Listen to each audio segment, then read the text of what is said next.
Doctor TPS, നമസ്കാരം. നമസ്കാരം. നമ്മൾ നിലവിൽ ഒരു സാഹചര്യത്തിൽ മനുഷ്യർ പല വിധത്തിലുള്ള സൈക്കോളജിക്കൽ ഇഷ്യൂ നേരിടുന്നുണ്ട്. നമ്മൾ നേരത്തെ സംസാരിച്ചു വെച്ചതുപോലെ തന്നെ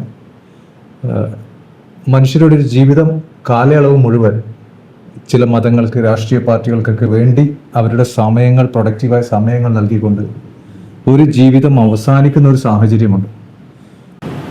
അതിൽ നിന്നൊക്കെ മുക്തമായി നല്ല പ്രൊഡക്റ്റീവായ ഒരു ജനതയെ സൃഷ്ടിക്കാൻ സൈക്കോളജിക്കലായി അല്ലെങ്കിൽ ന്യൂറോ സയൻസുമായി ബന്ധപ്പെട്ട് നമുക്ക് എങ്ങനെ ഒരു മനുഷ്യനെ ശരിക്കും ഇൻഫ്ലുവൻസ് ചെയ്യുന്നത് അവനവൻ തന്നെയാണ്, സമൂഹത്തിനെക്കാളും. ഇപ്പോൾ രാഷ്ട്രീയപരമായിട്ടും റിലീജിയസ് ആയിട്ടും സാമൂഹികമായിട്ട് ജനറലായിട്ട് അയാളുടെ ഓഫീസ് സ്ട്രക്ചർ.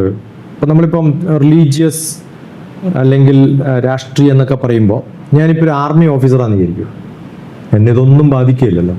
ഞാനിപ്പോൾ ഒരു ഗസ്റ്റഡ് ഓഫീസറായിട്ട് ഗവൺമെൻറ്റിൽ വർക്ക് ചെയ്യണം, എന്നെ ഇതൊന്നും ബാധിക്കുകയില്ല. നമ്മൾ കാണുന്ന ഈ ലോക്കലായിട്ടുള്ള കുറേ പേരെ ഇൻഫ്ലുവൻസ് ചെയ്യുന്നത് അവർ വർക്ക് ചെയ്യുന്ന എൻവറോൺമെൻറ്റാണ്. ഒരു കൃഷിക്കാരനാണ്, ഫുള്ളി ഡെഡിക്കേറ്റഡ് ആണ്.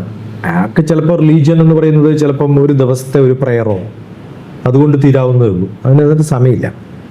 ഒന്ന്, എല്ലാവരും അവരവരുടെ സ്വധർമ്മം, ഞാൻ എന്ന വ്യക്തിയുടെ എൻ്റെ ഇൻഡിവിജ്വലിസ്റ്റിക് ആയിട്ടുള്ള വ്യൂസ്. രണ്ടാമത്, അയാൾ വളർന്നിരിക്കുന്ന കുടുംബ സിറ്റുവേഷൻ. ഒരു ബിസിനസ് കുടുംബമാണെങ്കിൽ അയാൾ രാഷ്ട്രീയമോ അല്ലെങ്കിൽ റിലീജിയനോ ഒക്കെ കാശ് കൊടുത്ത് തീർക്കാവുന്ന ഡൊണേഷൻസിൽ തീർക്കും, പിന്നെ ബന്ധമൊന്നും ഉണ്ടാവില്ല. എല്ലാ പാർട്ടിയെയും ഒരേപോലെ സ്നേഹിക്കുന്നവരായിരിക്കും. എല്ലാ റിലീജിയനെയും ഒരേപോലെ സ്നേഹിച്ചാലേ അയാൾക്ക് ജീവിക്കാൻ പറ്റും. ഇപ്പോൾ ഇന്ത്യയിൽ നിന്ന് ഗൾഫിലേക്ക് പോകുന്ന ഒരാൾ, അയാൾക്ക് റിലീജിയൻ ഒന്നും അവിടെ ഒരു ബാധകമല്ല. അയാൾ പ്രൈവറ്റായിട്ട് അയാളുടെ റിലീജിയൻ നടത്തും,